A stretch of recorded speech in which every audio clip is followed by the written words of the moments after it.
Welcome to the deep dive. Today we're looking into, well, a real historical paradox, aren't we? We really are. A kingdom that dominated for, what, 600 years? Exactly. 6 centuries in Northeast India, hugely influential, shaped the whole region. But you don't often hear its story told in, the mainstream historical narratives. It's quite striking, isn't it? Such endurance, such power, yet somehow it remains on the periphery for many. Yeah. So today we're doing a deep dive into the AHOM kingdom. We've got some fantastic source material here, including a really detailed Bengali analysis, which helps us get a proper handle on this civilization. Mm-hmm. It gives us a great lens to look through. So our mission really is to unpack how AHOMs rose, what made their political and social systems tick because they were quite unique, and then, how they dealt with the massive pressures later on. Internal conflict, external powers. Especially the British, of course. That looms large. Absolutely. So yeah, get ready for hopefully some real aha moments as we explore this. Looking forward to it. Okay, so let's start with that longevity. 600 years. That's mind-boggling compared to many European dynasties we always hear about. How did they pull that off? Well, you've got to go back to the very beginning, right? Around 1228 AB, give or take a year or two, depending on the source. Okay. It was founded by a leader named Sukafa. He came from the Taishan ethnic group. Ah, so an incoming group establishing dominance. Where did they settle? They moved into the Brahmaputra Valley, a very strategic choice. Fertile land, obviously crucial. Makes sense. And from that base, through, a combination of military strength, diplomacy, and assimilation, they managed to build and sustain power for just over 6 centuries, 13th century, right through to the 19th. Incredible. They became arguably the most powerful ruling force in that entire Northeast Indian region. Their resilience really does tell you something about how they were set up. It really does. Yeah. So how did they keep that grip for so long? What was the secret sauce, if you like? Well, it really boils down to a very, very organized and I'd say quite unique administrative structure. Okay. Now, at the top, you had the king, the Raja, who held, supreme authority, technically. Right, the monarch. But crucially, it wasn't just one person running the show day to day. There was this highly efficient administrative and military corps supporting him. Ah, so like a powerful council or cabinet with specific jobs. Exactly that. You had key figures, top advisors, people like the Burgohain, you could sort of think of him like a prime minister. Got it. And the Borgohain, who was more like the commander-in-chief, they handled the big portfolios: defense, general administration, justice. Okay. Then you had other important officers, too, like the Borbarua. He oversaw justice and was superintendent of the system called the Paik system, which we absolutely have to talk about. Right, now. the Paik system. Heard that was key. Oh, fundamental. And the Borfikhan, who was like the governor of the Western Territories, handling tricky border issues and foreign relations. So a really layered administration. What about further down? Locally. Yeah, they had that covered, too. District representatives Fukans, Rajkawa, they were responsible for things like border security, keeping order, and importantly, collecting revenue locally. It sounds incredibly well thought out. Yeah. But this Paik system you mentioned, that sounds like the real game changer. Tell us about that. How did that work? Yeah, this is where it gets really fascinating. I mean, the question is, how do you keep a large state functioning, both in terms of labor for building things, farming, and having soldiers ready without modern taxes or conscription? Right. How do you mobilize people on that scale? The Paik system was their answer. It was basically a mandatory state service system. Every family, or sometimes a group of families, had to provide one adult male. A Paik. One Paik per family unit. Doing what exactly? All sorts. State duties. That could mean working on state farms, building roads or fortifications, serving in the military when needed, whatever the state required. Right. And these Paiks weren't just individuals. They were organized into groups. These groups were called Khel. So it's like the entire male population is essentially on call for state service, organized into units. That's quite something. It is. It wasn't just an administrative burden. It was, like you said earlier, almost the lifeblood of the kingdom. It tied everyone directly into the state's functioning, its defense, its infrastructure. A kind of collective mobilization model? Exactly. A pre-modern way of achieving what modern states do with much bigger bureaucracies and, frankly, more complex systems. It gave them military strength, organized labor, and, crucially, it kept the farms running, too, a real pillar of their endurance. Amazing. Okay, so that covers the people power. How did the economy function around this? Were they, totally self-sufficient? Well, Predominantly, yes, in terms of basics. It was an agrarian economy at its heart. Wet rice cultivation was absolutely the backbone. Makes sense in the Brahmaputra Valley. And they were smart about it. They invested in and improved irrigation systems, especially in the riverine areas, which really boosted food production. And that pake system was tied into the land. The state would grant land or other benefits to the Pakes or their families in return for their service. It was a really efficient way to organize both labor and agriculture. So the land and the labor were directly linked through state service. Precisely. But they weren't totally isolated. They had internal markets, trade along the rivers was common, and they traded with neighboring regions too. What kind of things were they trading? Well, essentials like fish, obviously rice surpluses, but also specialized crafts. They were known for good ironwork, textiles, weaving, woodcraft, that kind of thing. Okay. And how did revenue work? Taxes. That's another really interesting point. They did collect some revenue through tolls, maybe some duties on trade, but it was limited. What's really striking, especially compared to, say, contemporary Europe or the Mughal Empire, Yeah. there was no central currency, no minted coins issued by the state driving the economy. Really? No coins. How did anything get done? Mostly through traditional methods. Barter, direct exchange of goods, exchange of services, maybe even labor obligations being fulfilled. It's just a different kind of economic system, maybe based more on obligation, trust, and direct resource allocation than on cash. That is a huge difference. Yeah. It challenges a lot of assumptions about what makes a state powerful or complex. It really does. Perhaps less vulnerable to certain kinds of economic shocks too, though maybe less flexible in other ways. Fascinating. Okay, so we had this unique political and economic system. What about the society itself? What did it look like? Was it homogenous? Not at all, actually. Despite the rulers originating from the Taishan group, it became a very multi-ethnic society over time. How so? Well, through a long process of integration, they absorbed and integrated various local tribal groups already living there over centuries. You also had Bengalis, Nepalis, eventually even tea garden workers under the British becoming part of the mix. So quite diverse. What about religion? Did the original Taishan beliefs persist? They did, initially. The AHOMs had their own indigenous religion, which involved things like ancestor worship, some animistic elements, but over time, especially between the 15th and 17th centuries, Hinduism made significant inroads. Which branch of Hinduism? Primarily Vaishnavism. That's the stream focused on the worship of Vishnu. It became quite influential. How did that influence manifest? You saw the rise of academic centers, and crucially, these Vaishnavite monasteries called satras.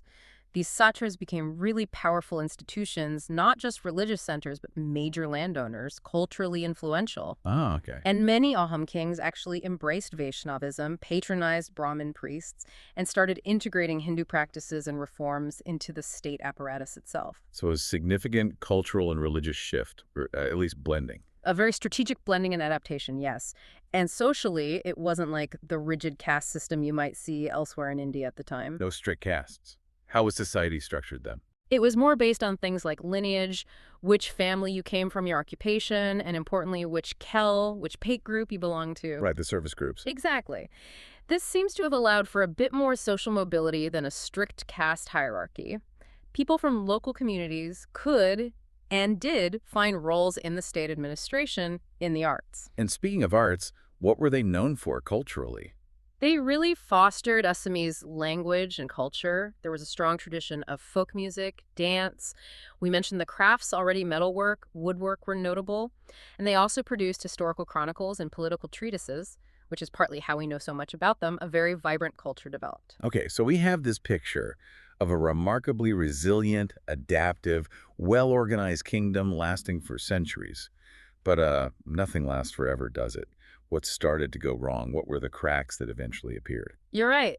Even the strongest structures face immense pressures eventually. And for the AHOM kingdom, the decline really came from a combination of severe internal problems and then devastating external blows. Let's start with the internal issues. What happened? The big one was a massive internal uprising called the Moa Rebellion. It kicked off around 1769 and rumbled on, causing chaos well into the late 18th century. A rebellion. What was it about? It had complex roots, but it largely originated from followers of one of those powerful Vaishnavite satras we mentioned, the Mayamara Satra. Ah, so it had religious and social dimensions, not just political. Absolutely. Deep religious and social currents fueled it. and the impact was catastrophic for the kingdom. How so? It led to prolonged instability, almost civil war conditions in parts of the kingdom. The administration was severely weakened, there was huge loss of life, populations were displaced, and the state finances were wrecked. It just fundamentally damaged the AHOM state's capacity. So they were seriously weakened from within already. Critically weakened. And that vulnerability didn't go unnoticed by neighbors. Which brings us to external threats. Exactly. Seeing the AHOMs in disarray, the Burmese kingdom decided to take advantage. Starting in the late 18th, early 19th century, roughly the late 1700s into the 1810s, they launched repeated invasions. Invasions from Burma. Yes.